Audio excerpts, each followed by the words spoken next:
The FBI is pretty good at solving most cases. That is why if you search the FBI website for open and unsolved cases, there really are not that many, at least not many whose information the FBI releases to the public. FactFit presents Top 5 Creepy Mysteries Still Being Investigated by the FBI. Number 5. $300 million art theft.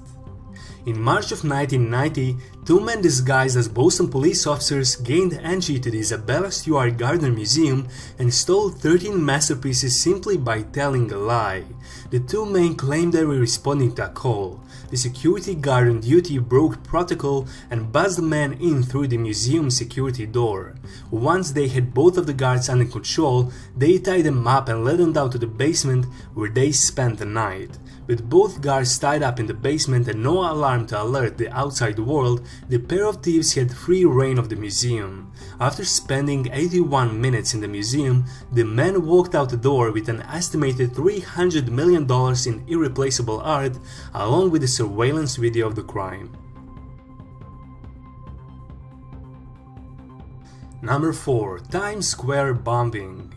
A bomb straight from the battlefields of Afghanistan and Iraq was detonated in front of an army recruiting station in Times Square.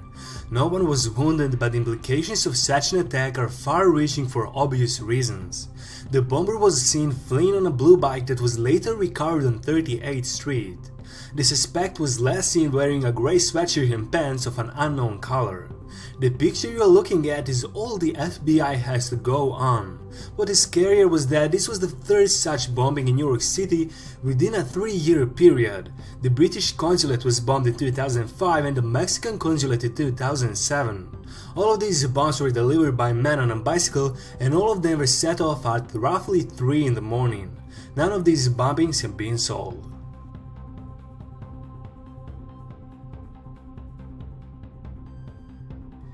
Number 3. The only man who hijacked plane without being caught. One afternoon, a day before Thanksgiving in 1971, a guy calling himself Dan Cooper boarded Northwest Airlines flight in Portland bound for Seattle. He was wearing a dark suit and a black tie and was described as a business executive type. While in the air, he opened his briefcase showing a bomb to the flight attendant and hijacked the plane. The plane landed in Seattle where he demanded $200,000 in cash, 4 parachutes and food for the crew before releasing all the passengers. With only 3 pilots and 1 flight attendant left on board, they took off from Seattle with Mark Bills heading south while it was dark and lightly raining. 5 hours after the initial hijacking, somewhere around Reno, Nevada, he did the unthinkable. He jumped out of the plane with the parachute. The pilots landed safely, but no one knows what happened to the hijacker. The FBI investigated 800 suspects. 9 years later, a boy named Brian Ingram discovered $5,800 and the Cooper serial numbers matched. The FBI investigated the beach but found nothing. That was the only evidence that came to light since 1971.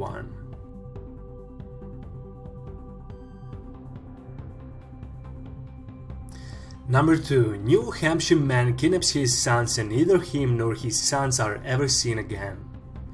Custody battles are frequent and heartbreaking. What Charles Martin Wassler did in 1987 was not of the ordinary.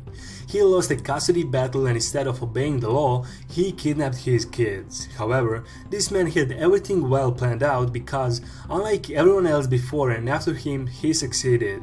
The man disappeared without a trace and even his 2 sons, aged 2 and 4 at the time, have never been found. His 2 children were named William and Charles. The FBI is offering $25,000 for information leading to the arrest of a man with ties to 5 states: Oklahoma, New Jersey, Pennsylvania, Connecticut, and Florida. Number 1. 16-year-old girl murdered in Phoenix 10 years ago. In a horrific story for any parent, a young girl's body was found in a shallow grave near a pond in 2006. A search in and near the pond was conducted in unison with the White Mountain Apache tribal police. Not a single shred of evidence was found in the initial search that led to the capture of the killer. That is to say, until 2 months ago when police finally found new evidence, as yet undisclosed, that may lead to the killer. This prompted a complete all-out search of the pot in question some 10 years after the initial one. Sometimes you just can't give up. As always, thank you so much for watching. I hope you enjoyed this video, and if you did, make sure to leave a like, and if you are new, feel free to subscribe down below for the best entertaining videos you will ever see. No doubt about it.